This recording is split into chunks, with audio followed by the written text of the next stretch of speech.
2022년 6월 11일 선목교회 큐티 방송입니다. 기도합니다. 언제나 함께 하시며 우리를 인도하시는 하나님, 한 주간도 말씀 안에서 지켜주심을 감사합니다. 오늘도 말씀 앞에 왔사오니 함께 하시어 말씀을 깨닫는 은혜를 얻게 하여 주시옵소서. 감사를 드리며 예수님의 이름으로 기도합니다. 아멘. 오늘 묵상할 말씀은 창세기 49장 1절부터 12절입니다. 야곱이 그 아들들을 불러 이르되 너희는 모이라. 너희가 후일에 당할 일을 내가 너희에게 이르리라. 너희는 모여 들으라. 야곱의 아들들아, 너희 아버지 이스라엘에게 들을지어다. 르우벤아, 너는 내 장자요 내 능력이요 내 기력의 시작이라. 위풍이 월등하고 권능이 탁월하다마는 물의 끓음 같았은즉 너는 탁월하지 못하리니 내가 아버지의 침상에 올라 더럽혔음이로다. 그가 내 침상에 올랐었도다. 시므온과 레위는 형제여 그들의 칼은 폭력의 도구로다. 내 호나 그들의 모의에 상관하지 말지어다. 내 영광아 그들의 집회에 참여하지 말지어다. 그들이 그들의 분노대로 사람을 죽이고 그들의 혈기대로 소의 발목 힘줄을 끊었음이로다. 유다는 사자 새끼로다. 내 아들아 너는 움킨 것을 찢고 올라갔도다. 그가 엎드리고 웅크림이 수사자 같고 암사자 같으니 누가 그를 범할 수 있으리야. 규가 유다를 떠나지 아니하며 통치자의 지팡이가 그 발 사이에서 떠나지 아니하기를 실로가 오시기까지 이르리니 그에게 모든 백성이 복종하리로다. 그의 나귀를 포도나무에 매며 그의 암나귀 새끼를 아름다운 포도나무에 맬 것이며 또 그 옷을 포도주에 빨며 그의 복장을 포도즙에 빨리로다. 그의 눈은 포도주로 인하여 붉겠고 그의 이는 우유로 말미암아 희리로다. 아멘. 요셉과 그의 두 아들을 축복한 야곱은 이제 다른 아들들을 불러 후일에 당할 일을 말해주겠다며 자신의 말에 귀를 기울이라고 말합니다. 그리고는 한 사람 한 사람 나머지 아들들의 순서대로 그들의 앞날에 대하여 예언하죠. 야곱은 먼저 맏이인 르우벤에 대하여 장남으로 위풍이 월등하고 권능이 탁월하지만 아버지의 침상에 올라 더럽혔으므로 더 이상 탁월하지 못할 것이라고 말합니다. 그리고 뒤이어 시므온과 레위에 대해서도 말하는데요. 그들은 분노대로 사람을 죽이고 혈기대로 소의 발목 힘줄을 끊었기에 야곱 중에 나뉘어 이스라엘 중에 흩어짐을 당할 것이라고 말합니다. 그 다음은 유다의 차례이죠. 유다는 그의 형들과는 대조적으로 처음으로 풍성하고 순수한 축복을 얻습니다. 야곱은 유다를 축복하며 내 형제의 찬송이 될 것이라고 선언하죠. 요셉의 꿈처럼 모든 형제들 곧 이스라엘 민족이 유다의 혈통으로 오시는 메시아에게 절하게 될 것입니다. 또한 야곱은 유다를 사자 새끼에 비유하는데요. 성경에서 사자는 주로 상대방을 제압하는 힘을 가진 존재를 상징하죠.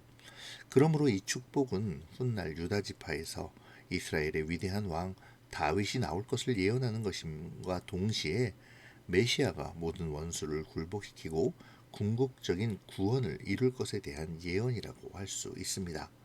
뒤에 나오는 규와 통치자의 지팡이 역시 모두 왕권을 상징하는 것으로 앞선 사자 새끼에 대한 말씀을 더욱 공고히 하고 있죠. 계속해서 실로가 오시기까지라는 언급을 통해 메시아가 오셔서 완전한 하나님의 통치와 구원을 이룰 것임을 선언하고 있습니다. 11절과 12절은 바로 그 나라에 대한 묘사이죠. 다윗이 만드는 나라, 메시아가 회복하는 가나안, 곧 약속의 성취는 나귀를 포도나무에 맬 정도로 풍요로울 것을 말해줍니다. 당시의 나귀는 귀한 나무가 아닌 일반 잡목에다 메어 놓았다고 합니다. 그러므로 나귀를 포도나무에 맨다는 것은 그만큼 포도나무가 흔한 나무가 되었다는 의미이죠. 그리고 그만큼 풍요로운 땅이 되었다는 것입니다. 유다의 자손들은 그 풍요로움 속에서 이가 우유로 말미암아 희게 될 정도로 평화롭고 풍성한 은혜 속에 살게 될 것입니다.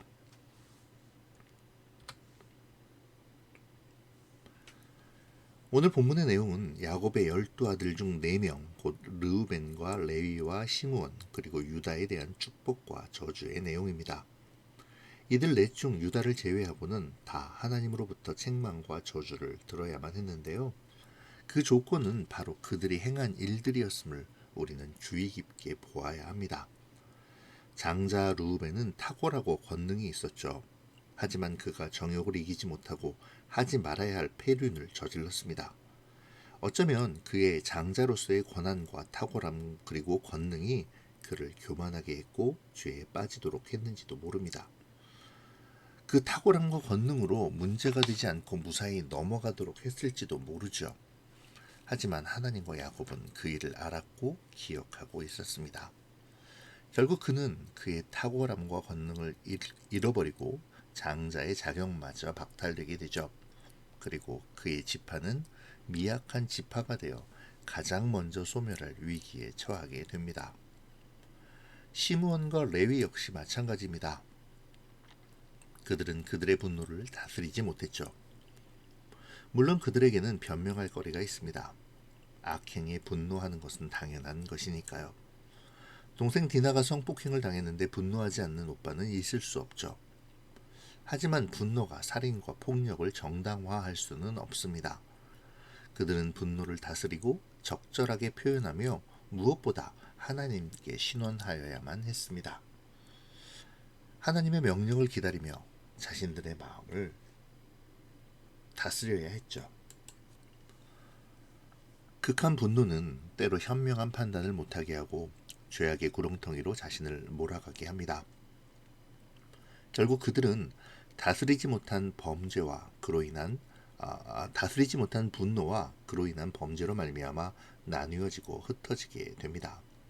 순간의 분노가 그들을 범죄로 빠져들게 했고 그들은 그 범죄의 마음을 돌이키려 하지 않은 채 악한 꾀를 내어 속임수와 살인을 행했습니다.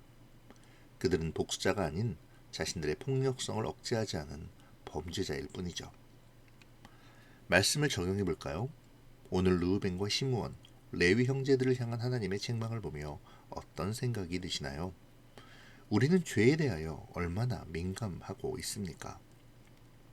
아무런 일이 일어나지 않는다고, 당장 나의 이익에 부합된다고 하나님을 떠나 내한 성령의 권고를 애써 무시하며 나의 즐거움과 헛된 이익을 쫓아 살아가고 있지는 않습니까?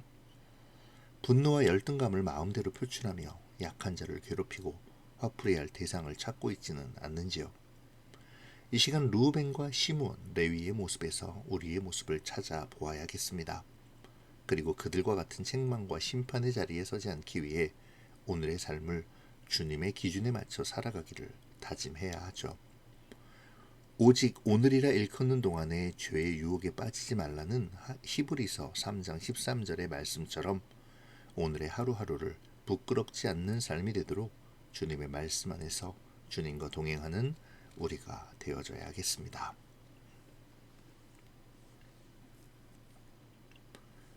앞서 살펴본 대로 르우벤과 시므온, 레위는 그들의 범죄로 말미암아 하나님의 책망을 받습니다. 르우벤은 장자로서의 권한을 상실한 채 그의 탁월함과 권능이 사라져 가장 초라한 지파로 전락되었고 시므온 지파는 지파 가운데 흩어져 유다 지파에 흡수되었으며 레위 지파 역시 땅을 기업으로 얻지 못한 채 전국에 흩어져 살아야 했습니다. 그런데 레위 지파는 좀 특이하죠. 레위 지파가 전국 각 지파에 흩어져 사는 이유는 그들이 제사장 지파가 되었기 때문입니다. 하나님의 책망의 결과라기에는 무언가 어색해 보이죠. 그들이 제사장 지파가 된 것은 하나님께서 모세와 아론을 부르셨기 때문인데요. 모세와 아론을 통해 애굽에서의 구원을 이루시고 특별히 모세는 이스라엘을 하나님의 약속의 땅, 곧 야곱이 예언한 그 땅으로 인도하였었죠. 그러한 과정에서 레위 지파가 제사장의 지파가 된 것입니다. 이러한 것을 생각해 볼 때 하나님은 죄를 짓고 책망 속에 있는 자들이라 할지라도 다시 하나님 앞에 바로 설 기회를 주시는 분임을 알 수 있습니다. 중요한 것은 그 부르심과 기회를 대하는 우리의 자세에 있는 것이죠. 우리는 하나님의 책망이 선언될 때 어떤 태도를 갖습니까? 어떤 태도를 가져야 할까요? 혹시 책망이 두려워 우리의 죄를 숨기며 오히려 그 죄악이 드러날 때 하나님을 원망하고 반항하며 스스로를 더 안 좋은 방향으로 몰고 가고 있지는 않습니까? 다시 주어질 하나님의 기회를 위해 하나님과 교제하며 우리의 삶을 맞춰가고 있는지요? 이 시간 우리의 삶을 돌아보기를 원합니다. 하나님께서 우리를 책망하시고 징계하시는 것은 우리로 돌이켜 다시 하나님의 은혜 안으로 들어와 주님이 주시는 복을 누리게 하기 위함입니다. 그 대표적인 인물이 바로 유다이죠. 유다는 오늘 책망을 받지 않습니다. 하지만 동생 요셉을 노예로 파는 것을 주동했던 전력이 있었죠. 그러나 그는 그 잘못을 깨닫습니다. 그리고 하나님으로부터 오는 죄책을 마음속 깊이 간직하며 실패를 되풀이하지 않죠. 그는 늘 번민과 죄책감에 살아야만 했었습니다. 그러다가 요셉의 시험에 올바른 답을 내어놓죠. 자신을 담보로 내어놓으며 자신을 희생하여 동생 베냐민을 살리려 했던 것입니다. 그렇게 하나님의 시험에 올바른 답을 내어놓습니다. 그리고 오늘 야곱으로부터 하나님의 놀라운 축복을 받게 되는 것이죠. 이러한 점을 생각해 볼 때 중요한 것은 죄에 대한 그리고 하나님의 책망에 대한 우리의 태도이며 자세임을 알 수 있습니다. 이 시간 우리의 죄에 대한 자세와 징계에 대한 우리의 생각과 태도를 묵상하는 시간이 되기를 바랍니다. 하나님은 징계로 모든 것을 끝내시지 않습니다. 하나님의 자비와 사랑은 징계 속에 있는 백성이 돌이켜 다시 주님의 사람으로 하나님과 깊은 교제를 누리며 살기를 바라시죠. 이 시간 이 점을 깊이 생각하는 묵상이 되어야겠습니다. 그렇게 하나님 앞에 우리의 삶을 다시 한번 맡기며 따라갈 것을 고백하는 묵상의 시간이 되기를 바랍니다. 기도로 마치겠습니다. 좋으신 하나님 감사합니다. 오늘 야곱의 네 아들을 향한 축복과 책망의 말씀을 보았습니다. 우리가 말씀을 묵상하며 죄에 대하여 민감하게 반응해야 함을 깨닫게 하시고 죄 가운데서 혹은 하나님의 책망과 징계 안에서 우리가 어떤 자세와 태도를 가질지를 다시 다짐하게 도와주시옵소서. 오늘은 토요일입니다. 말씀과 동행하며 스스로를 삼가고 내일 거룩한 주일을 위해 준비하는 하루가 되게 도와주시옵소서. 감사를 드리며 예수님의 이름으로 기도합니다. 아멘.